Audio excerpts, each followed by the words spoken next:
Good afternoon, ladies and gentlemen. I'd like to call the meeting of the Northeast Ohio Regional Sewer District Board of Trustees to order for July 7, 2022. Ask the Secretary, please call the roll. Mr. Sulik. Present. Mayor DeGeeter present. Mayor Bocci. Ms. Dumas. Here. Ms. Chambers. Here. Mayor Lai. Here. President Brown. Here. Got a quorum. Need the approval of the minutes from our June 16, 2022 meeting. Move to approve. Motion by Mr. Sulik, Second. second by Ms. Dumas. Question? There's no question. The minutes will stand approved as they are printed. Oh, here we go. Let's go. We have to do the election and installation of officers. Was there a report from the nominating committee? Yes, Ms. Dumas.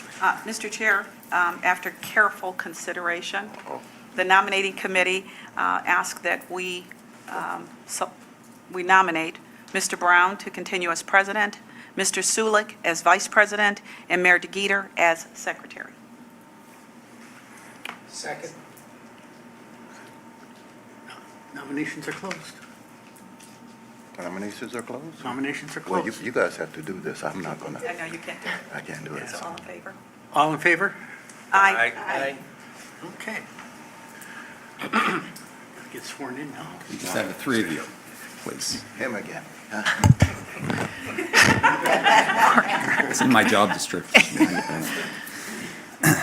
Please raise your right hand. I state your name. I, Ron Darnell Brown. Do solemnly swear do solemnly swear that I will support that I will support the Constitution of the United States the Constitution of the United States and the Constitution of the State of Ohio, and the Constitution of the State of Ohio, and that I will and that I will faithfully, faithfully, honestly, honestly, and impartially and impartially discharge the duties Discharge the duties of the, state your position, of the Vice President of the Board of Trustees of the Board of Trustees of the Northeast Ohio Regional Sewer District of the Northeast Ohio Regional Sewer District during my continuance in said office. during my continuance in said office. Congratulations.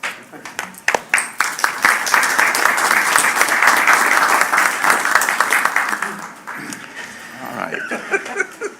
To my colleagues, thank you once again.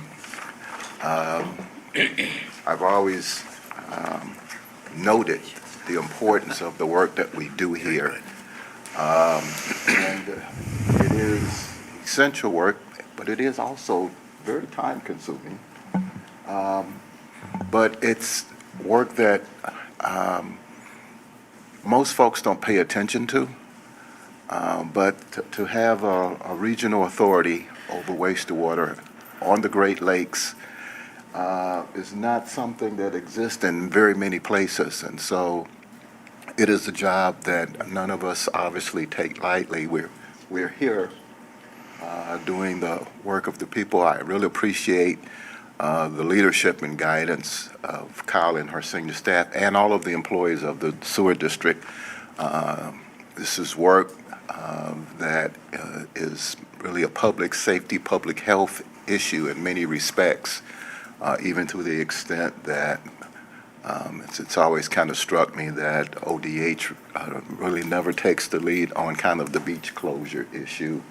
That basically we give them the information, they make a posting based on what we do. So even monitoring what's happening in the nearshore area, all the work that's been done on the regional stormwater process, getting to a point where we have that authority, and then now we're really pushing the issue on affordability for ratepayers, particularly in the region or an area where there is very high unemployment and high poverty. So striking that balance is something that none of us take lightly. We don't. And so the work continues. And again, I want to say to this board, thank you all for your diligence and the effort and the dedication of continuing to carry out the work that has to be done. That's been going on since 1972. So, again, thank you, and let's continue with our meeting. All right. public session on a specific topic. I'd ask the CEO if anyone has signed up to speak, They have not, Mr. President. and we'll have your report, please. Thank you, President Brown and members of the board. Good afternoon. Good afternoon. Beginning with COVID-19, we have one active case among district employees and one employee with COVID-like symptoms, so this brings us to 221 confirmed cases since the beginning of the pandemic, with 220 folks recovered and returned to work. On June 8th, US EPA held a virtual public hearing regarding the City of Euclid's NPDES permit renewal for their wastewater treatment plant, and this has potential implications for the district. So at issue is a disagreement between Ohio EPA and US EPA over the monthly phosphorus limits Ohio EPA has included in Euclid's draft permit. Ohio EPA has proposed to retain the limit of 1 milligram per liter for phosphorus, while US EPA has requested a much more restrictive limit of 0.00086. I have to count my zeros, milligrams per liter. So we currently have 1 milligram per liter limits in our westerly and easterly permits, and so if enacted for Euclid, we could see similar unreasonable limits in our permits when they come up for renewal in the near future.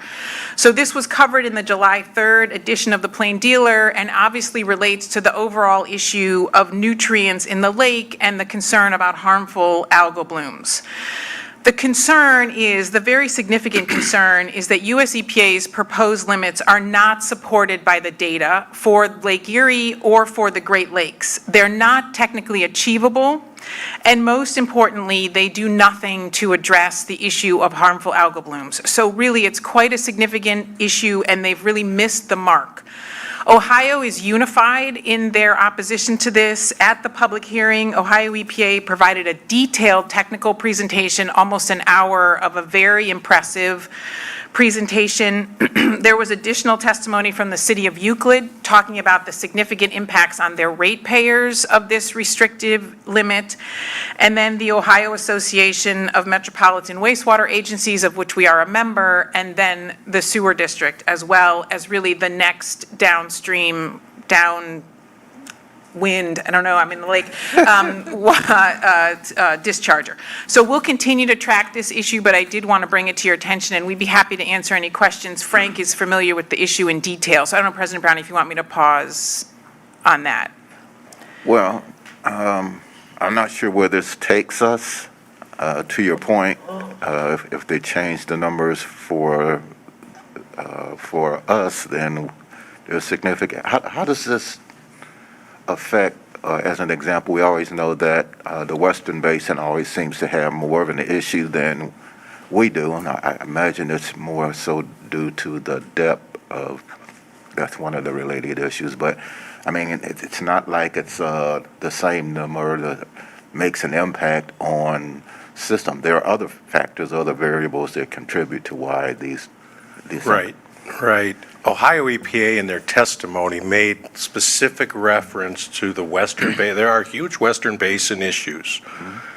And we see episodic big-time algal blooms coming out of the Western Basin. Those algal blooms, by current direction on Lake Erie, They come here. end up in the Central Basin.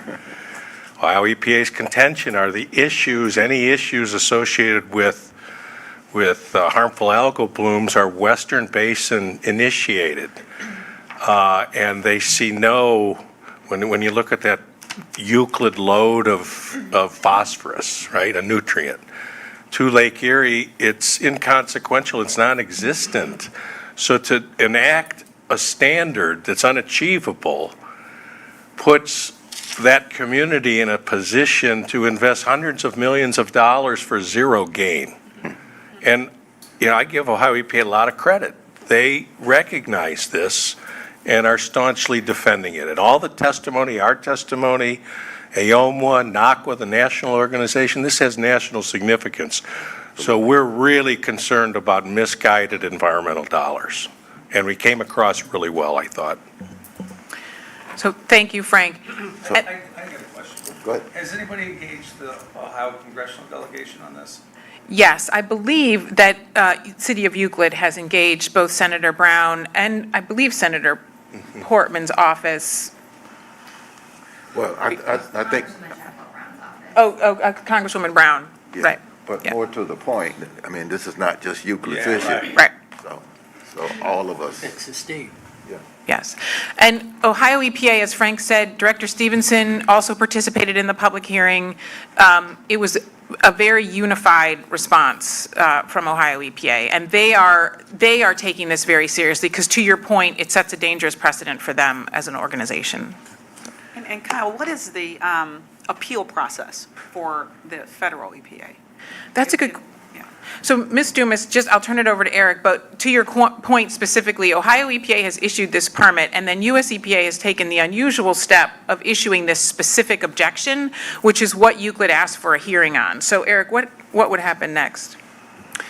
Yeah, this is a little unprecedented, I think, from our perspective. But I think that what happens is that if it ultimately proceeds this way, I believe there's a mechanism where the permit is taken over by the federal US EPA, I believe. Is that right, Frank? Right. Ohio is a delegated state. It's running its own permit program.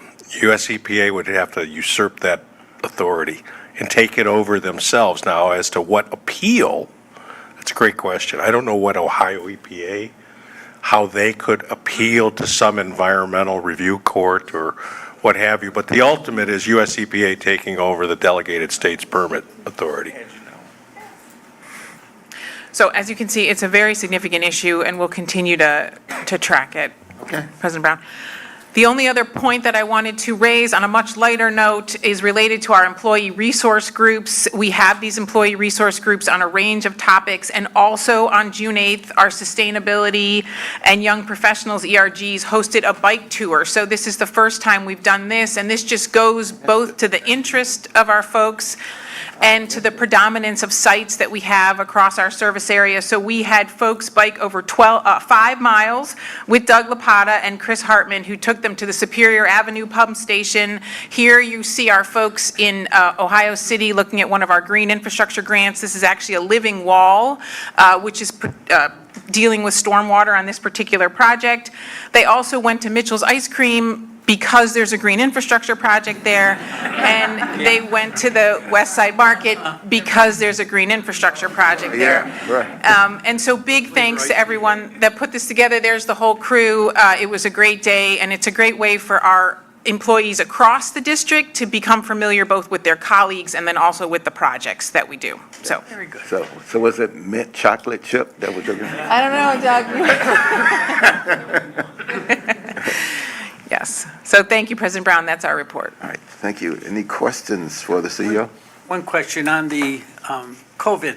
Is there been repeats of the same employees getting it, or? Denise, do we know the answer to that question? No, but we can definitely get that information. We'll look into that, Mr. Sulik, because we do obviously track all the numbers. All right, Yes. that's fine. Thank you.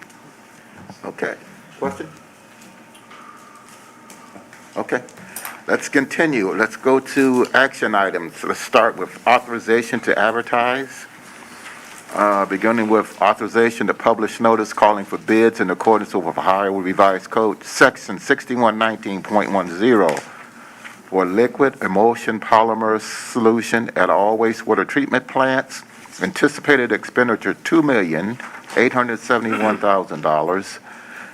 Request for authorization to publish notice calling for bids in accordance with Ohio Revised Code, Section 6119.10, for a 3-year requirement contract for industrial cleaning services at all wastewater treatment plants with an anticipated expenditure of $400,000. And then finally, a request for authorization to publish notice calling for bids in accordance with Ohio Revised Code, Section 6119.10, for a 2-year requirement contract for tree maintenance services with an anticipated expenditure of $200,000. Move for adoption of resolutions 208 through 21022. Motion by Mayor Lai, second by Ms. Chambers. Just one question, 20822.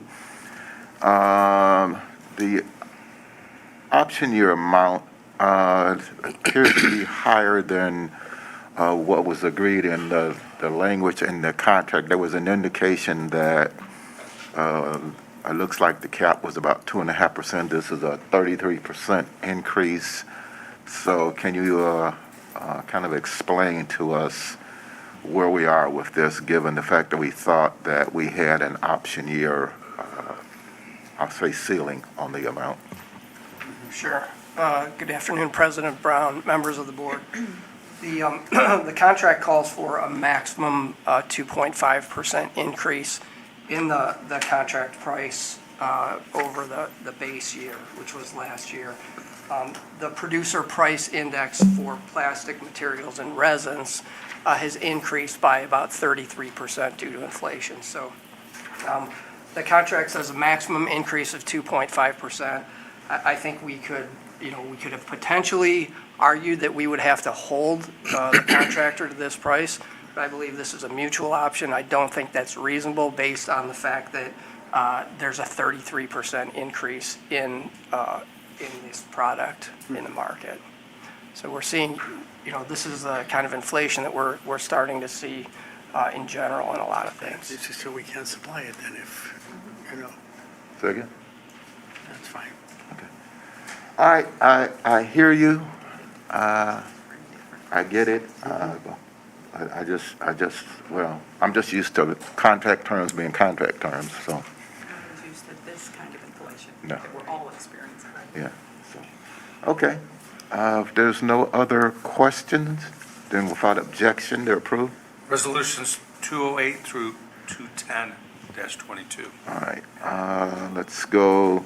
Authorization to issue requests for proposals. This is authorization to issue an RFP in accordance with Ohio Revised Code Chapter 153 for Mill Creek Restoration and Carouge Basin Modification Project. Also, authorization to issue an RFP in accordance with Ohio Revised Code Chapter 6119 for appraisal and appraisal review services to support the district's acquisition of property needed for construction and maintenance projects. Move to adopt 211 and 212-22. Motion by Ms. Dumas. Second. Second by Mr. Sulik. No question, just looks like on 21222, we have authority to split this to up to 4 vendors, so. That's correct, Mr. President. This total contract amount of $400,000 will be divided among up to 4 firms that are selected. There's appraisal services, so each property that we're acquiring is appraised, and then we have a separate firm review that appraisal to verify that the dollar amount is correct. And so this is for both of those services, the appraisal and the review. We'll hire up to 4, and that $400,000 will be split among the firms that we do select. Okay, makes sense. Thank you. If there's no question, without objection, it's approved. Resolutions 211 and 212-22. Thank you. Let's go authorization to purchase. Authorization to purchase spare parts used on an as-needed basis from sole source vendor MSA Safety Sales LLC, necessary to repair and maintain the district Sierra Monitor Corporation gas detection and monitoring equipment, amount not to exceed $150,000. Authorization to purchase annual software licenses, maintenance, and support services from Next Gen Asset Management for the district's Next Gen AM software for a period July 1, 2022 through June 30, 2023, an amount not to exceed $159,000. And then finally, request for authorization to purchase PC desktops, laptops, monitors, and accessories for Dell Marketing LP under the State of Ohio Cooperative Purchasing Program, amount not to exceed $331,522. Move to adopt 213 through 215-22. Motion by Mr. Sulik. Second. Second by Ms. Chambers. Is there a question? There's no question, then without objection, they are approved. Resolutions 213 through 215-22. All right, let's go. Authorization to enter into contract. Beginning with request for authorization to enter into a construction contract with Neroni and Sons, Inc. for Euclid Creek Tunnel Shaft 1 grit removal project, an amount not to exceed $103,488. A request for authorization to enter into a construction contract with Neroni and Sons, Inc. for Eastland Holland Odor Control Facility Stone and Media Replacement Project in an amount not to exceed $144,020.80. Request for authorization enter into a construction contract with Eclipse Company for Upper Ridgewood Basin Improvement Project in amount not to exceed $3,333,010.27. And then finally, authorization to enter into a construction contract with Triad Engineering and Contracting Company for the Bear Creek Culvert Improvement Project an amount not to exceed $1,260,605. Move for adoptions of resolutions 216 through 21922. Motion by Mayor Lai, Second. second by Ms. Dumas. Is there a question? There are no questions. Without objection, they're approved. Thank you. Resolutions 216 through 219-22. Let's see. Let's go to authorization to amend agreements. Those. All right, let's start with authorization to amend agreement number 18007038 with Nearmap US, Inc. for aerial imagery services project to extend the terms of the agreement by an additional 3-year period and to increase the agreement amount by $370,800, thereby bringing the total agreement amount not to exceed $850,800. Also a request for authorization to amend design build agreement number 1900560-2A with Neroni and Sons, Inc. for the Dilly Road Barberton Creek Pump Stations Upgrade Project to extend the terms of the agreement by 150 non-compensable calendar days due to extended equipment delivery times with no change in the total agreement amount. Move to- Motion to approve resolution 220 to 221-22. Motion by Ms. Chambers. Second. I'll take Mr. Sulik as a second. Question, 22022, just, in my reading of this, it appears that we entered into this agreement in 2018. We did our first extension for 2 years, and now we're coming back to look for 3 years, but I don't see where that authority came from. It looks like the authority was for the initial term and then that first amendment, so can you? Huh? This will be the authority for the 3 Well, yeah, so can you explain, please? Yeah, so, Mr. President, members of the board, this is a professional services contract, and as such, it's not competitively bid. It's also not a design project, so we don't follow the Chapter 153 design process either. So as a professional services contract, we would normally issue an RFP for a contract like this. Yes. But because of the specialized nature of the services that we provide, we're not, I think Frank can get into the special nature of this particular vendor. Because of that, we did not issue an RFP. And so we had 2 options. One is to enter into a new contract with your authorization or to amend the existing contract. We simply chose to amend the existing contract. So then the follow-up question, because we do this all the time, this is twice a year, we fly this so that we keep our GIS maps current, et cetera. When you say that, you know, the type of service, well, there are other companies that do imagery, so the question is there some scope issues that makes this company more unique than others who do similar? Yeah, and I can talk to that. When we awarded a contract in 2018, we have certain scope requirements, and one of the key, the ability to fly twice a year across a broad 355 square mile service area, and the ability to provide historical imagery across that same service area. On the stormwater program in particularly, we use historical impervious surface, aerial imagery, particularly to it'll look at stream erosion and changes over time. Very important. Now, in 2018, I think we had two, maybe,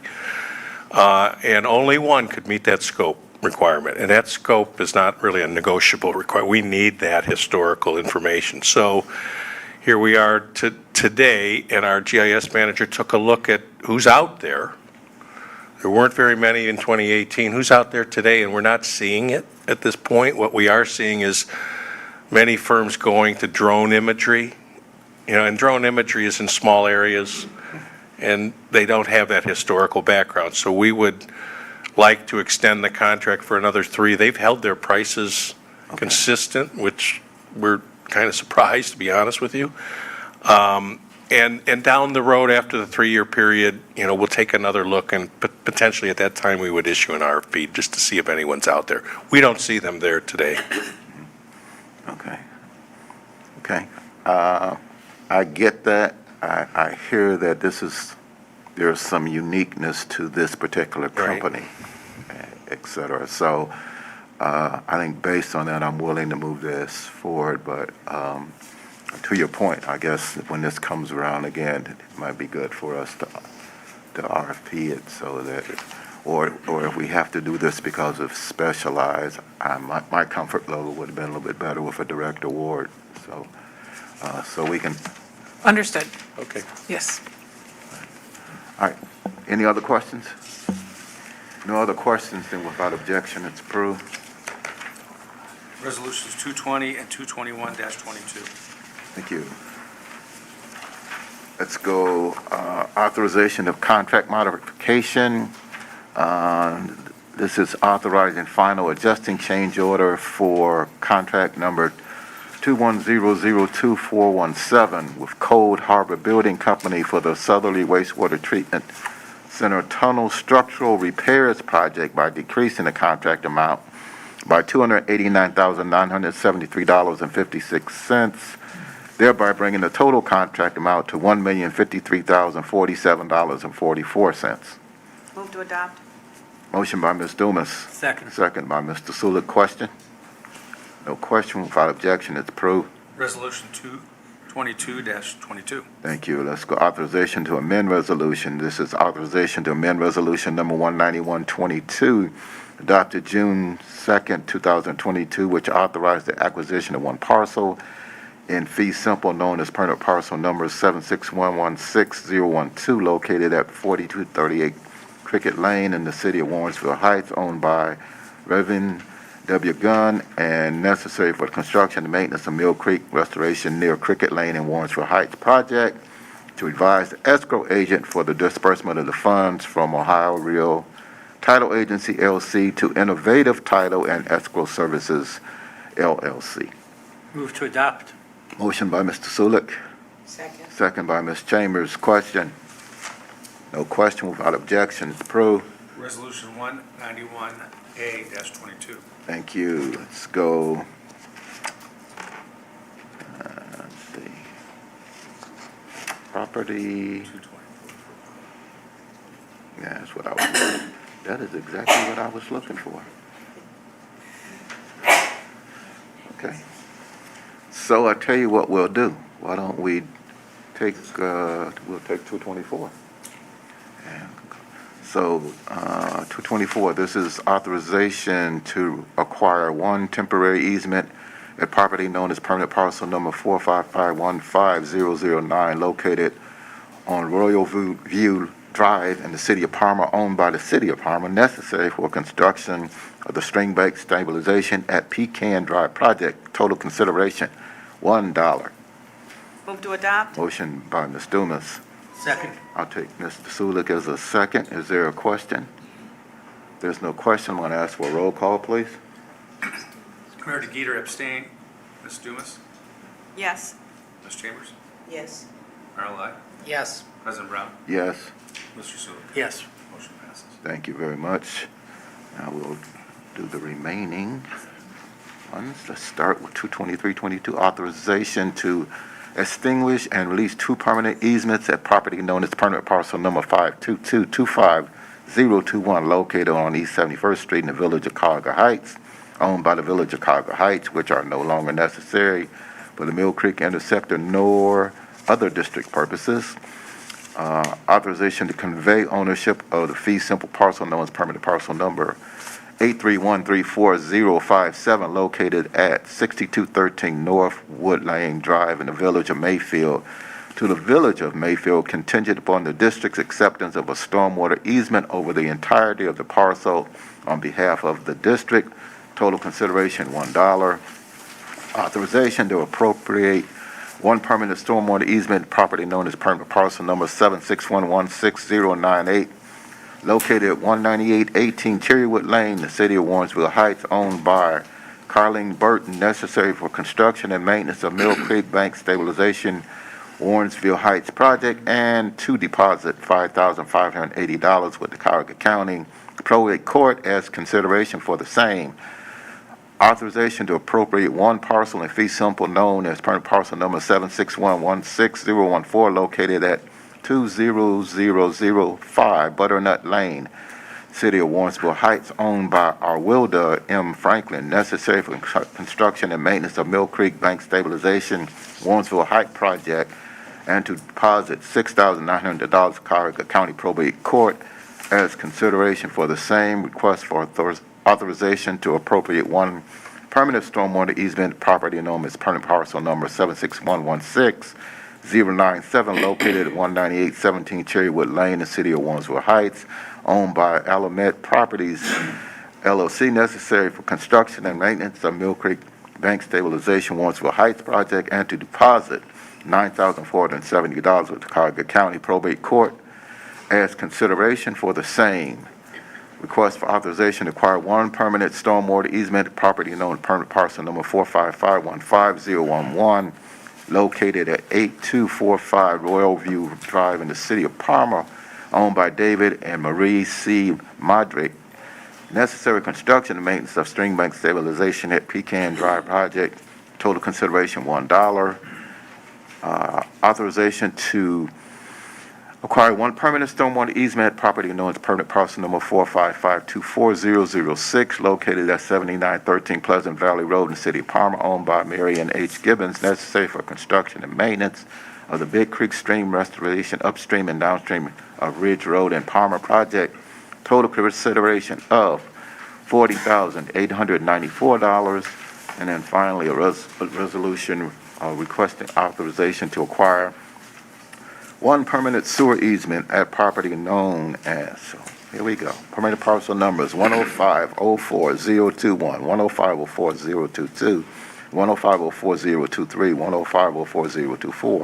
10504-024, 10504-025, 10504-026, and 10504-027, located at 5444 and 5456 Lake Court in the city of Cleveland, owned by the Davis Salvage Company, also known as Davis Salvage Company, necessary for construction and maintenance of shoreline consolidation sewer project with total consideration of $7,000.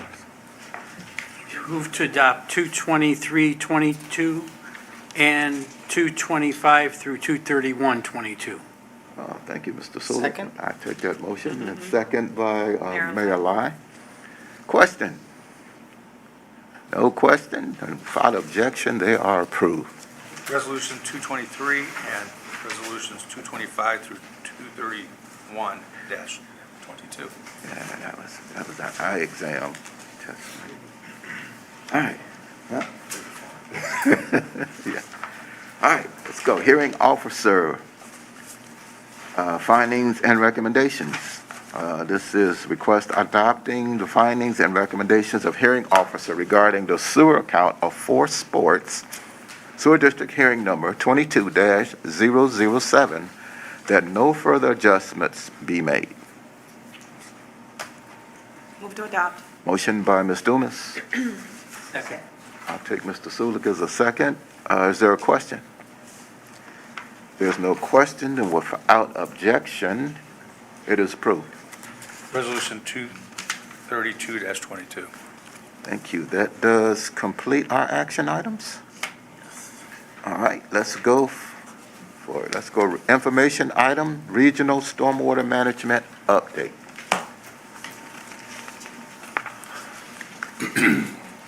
All right, good afternoon. I'm going to give you a brief overview of recent activities in the Regional Stormwater Management Program, and we will start with the stormwater inspection and maintenance area. Just gives you a snapshot. We're doing a lot of inspections. We're through the first half of the year, a little bit, not quite half of what we anticipate. It's been a dry year, to be honest with you. Relatively dry. When we see huge rain events, that spawns tons of inspections because there are issues across the service area. So we're not too far off of track. Last year, we had about 1,380 inspections, but we're across the service area, continuing to look for problems and deal with them. Maintenance-wise, too, the maintenance project totals and dollars are down. And that's because debris is not moving through the system this year like we've seen in past years. Now, this can change on a dime, but that's where we're at today. We do have some what we call larger scale maintenance projects. This is one in Brecksville, Riverview Road. There is a ton of sediment rolling down the hills of Brecksville towards the Cuyahoga River, and it's causing problems in culverts, closing roads. So we will be doing some sediment removal in this area, and we have other projects slated upstream to try and arrest the sediment before it rolls down the hill and impacts roadways. This is one along the Chevy branch of Big Creek, a stream segment that's had a history of issues.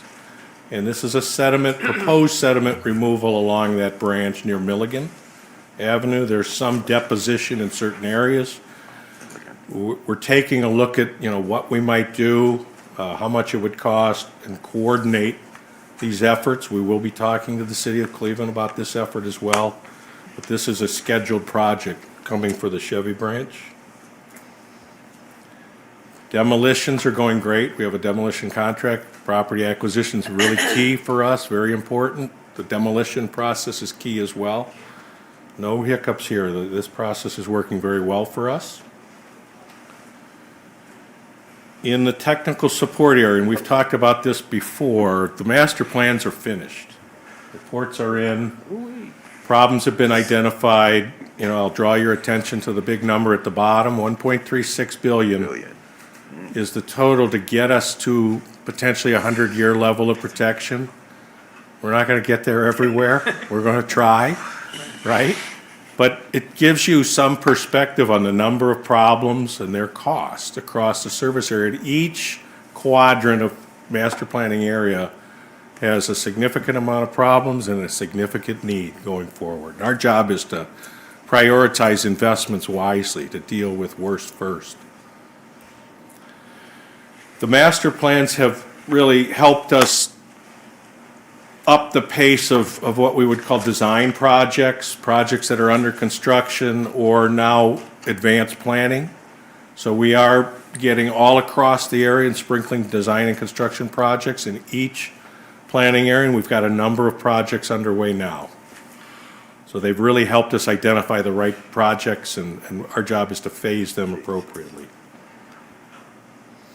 Advanced stormwater planning, we've moved from master planning to now advanced stormwater planning. A lot of these projects are very significant and very costly.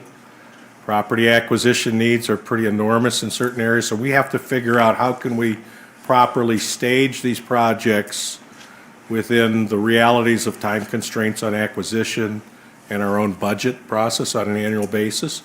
So these will be very helpful. We did this in the combined sewer overflow control program over the years. We've done advanced planning. These will help us provide more technical details to the project and potentials for phasing projects. We had one contract. It's going to end at the end of this year with Wade Trim. Our second contract is now underway with Jacobs.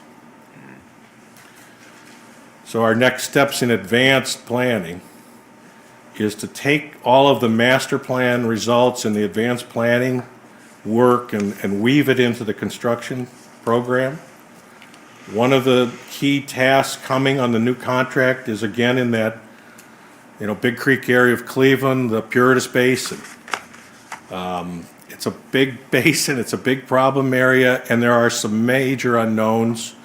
So we're going to be studying, it's a mini master plan for the Puritas Basin, to be honest with you, to determine its strengths, weaknesses, and how we could improve function. You have a question? No, it's just, Jesus Christ, I'm just trying to think of how long we've been looking at this thing. Well, it's, what's interesting about this thing is the potential, could you expand it? Yes, no.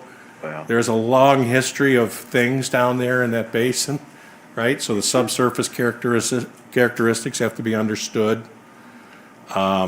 So we're going to do a real detailed dive on the basin. to give you an idea of how long we've been looking at it, I remember going out to this area, I don't even know what year it was, but I know I went door to door with Mayor Michael R. White, knocking on doors for people who had basement flooding. It was terrible. And I remember him saying at that point in time, we need to come up with a strategy to deal with this along with the district. Money should not be the issue. It doesn't matter how much it costs. We need a plan. So here we are. Yep. There's downstream issues. There's issues at the basin. There are improvements I think will be necessary. And there's upstream flows feeding the basin, and we really have to understand this dynamic of flow transfer through that, up and down. So I know it's been a long time. Now we have it in advanced planning, and we would then execute certain projects in certain phases. Okay. Wanted to show this. The Ohio EPA has a 319 grant program. Our watershed groups that we fund with watershed operating support grants are very savvy at getting these funds. This is like a mini WRRSP. We've talked about that Water Resource Restoration Sponsor Program. It's a mini program, but all of these projects are within our service area. Been very successful. They require cost matches when they're on the regional system, and we like the project. We are the local match. Right now, we've got about almost 1.5 million in matching funds on 6 different projects. Every year is a new cycle. They've been very successful in the past, and I'm certain they'll be successful in the future as well. On the bigger scale, the WRSP, we've talked about this. I just wanted to give you a snapshot of, what we've done over time. This is since 2005. All the red dots are locations that we have sponsored projects. I think the number is 62 projects, 77.5 million of investment coming through WRSP. We get the interest reduction. These are all good projects. Many of them either feed the service area, upstream on the Cuyahoga or other tributaries, or directly within the service area. We've had a lot of discussion about trying to get more within the service area. I think the good news is a lot of those projects are centered on helping with stormwater management in the service area. The rest dealing with Lake Erie issues. There's only been a couple cases we've gone, out to the Ohio River drainage system. But this has been a hugely successful. We're the leader in the state on this. And it's bringing in some nice investment and creating some nice improvements. Property acquisition, you read them all the time. It's never going to stop. The more we get into bigger projects, the more easements and potential acquisitions we're going to need. This is where we're at to date, over 13 million in fee simples and $1 million plus in easements. There's a lot more coming as the projects get bigger. But the program has been quite successful. It introduces a time element, a tough time element sometimes, but we're plugging along, and I think we've been very successful. So in the design and construction area, just give you a snapshot of where we're at with awards of contracts, and the planning contracts have been awarded. So we've got those 16.5 million awarded. Design contracts, by and large, have been awarded for the year. What's happening is the construction contract awards are going up, and you've approved 2 today, more coming. There's been more in the recent past. So, at the end of the first quarter, we had awarded 6.6 million. By the end of the year, we're hoping for 35.8. So that total's going up, and that's exactly what we want to see.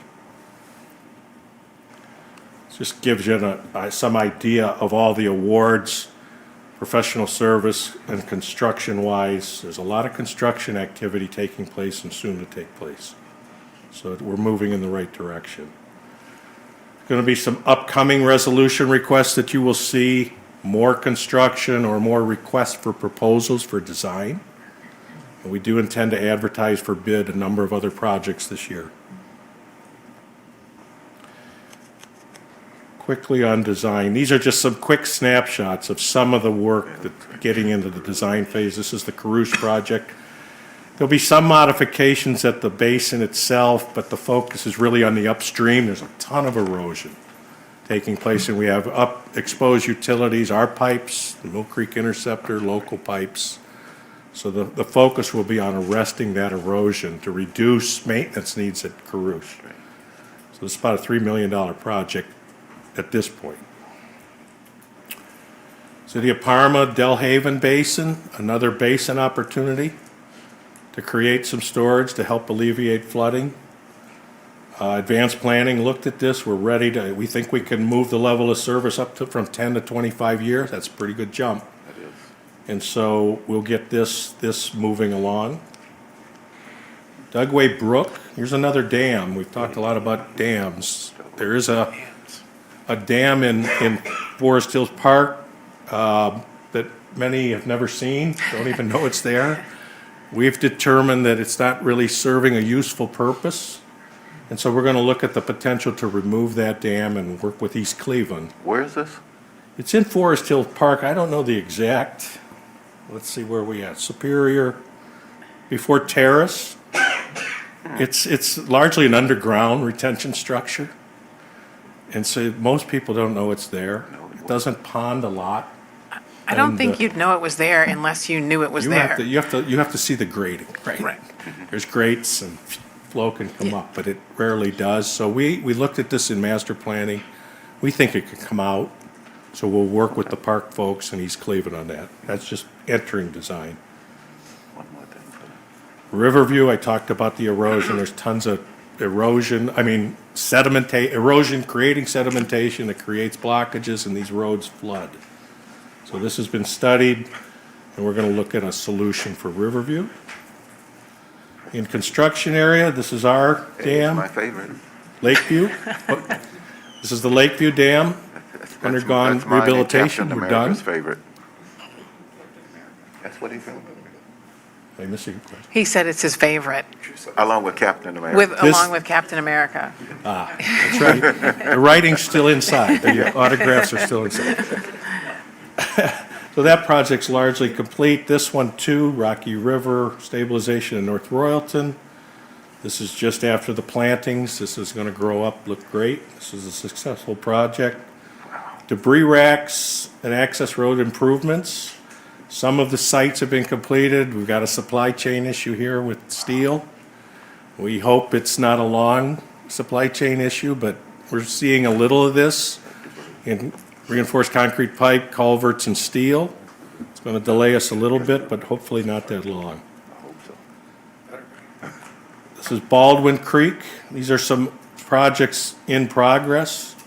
Stream bank stabilization in North Royalton.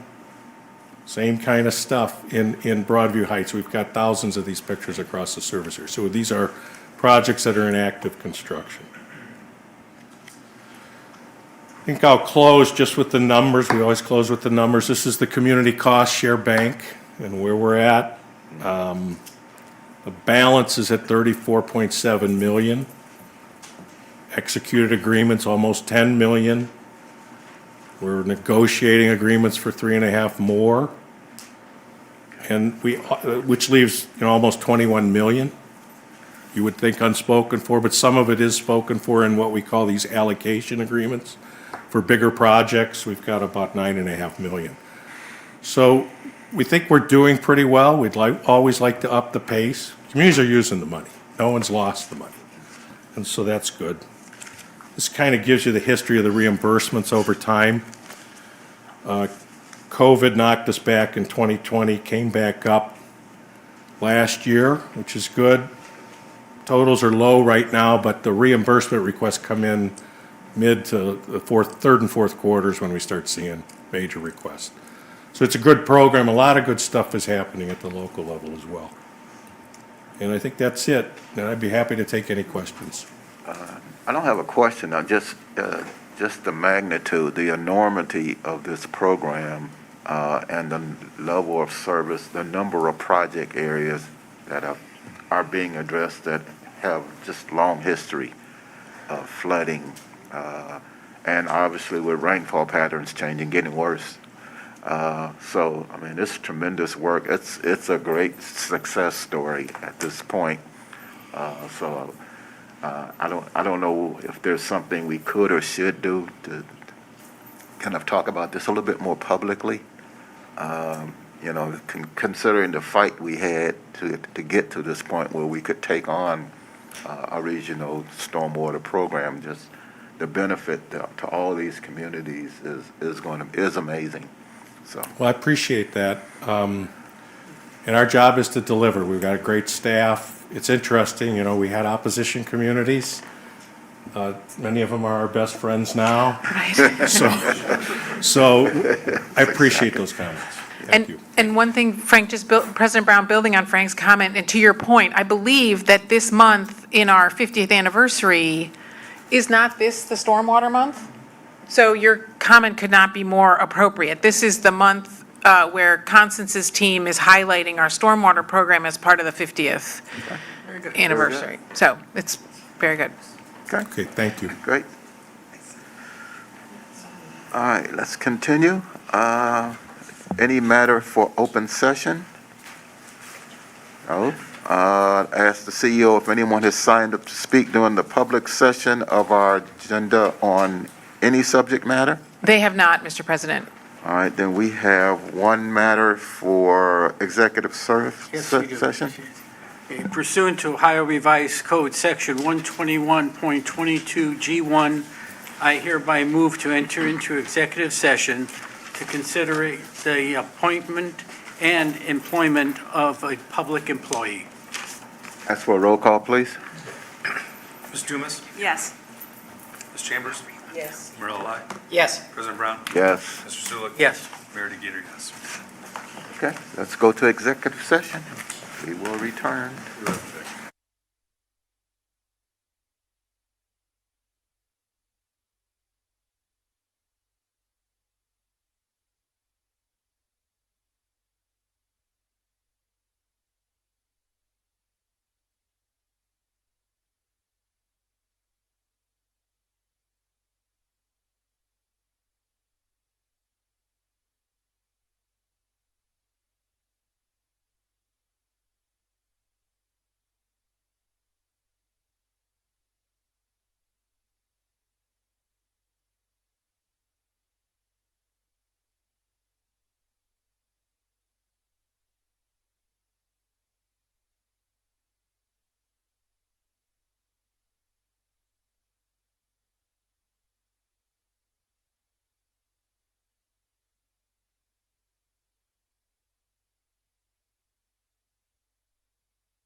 Please, coming out of executive session, we have a resolution, reads as follows. This is for the approval of the revised job description of the Chief Executive Officer dated July 7, 2022 as presented, and affirming that the CEO has been representing the district and the district's interests on various boards and commissions and shall continue to do so.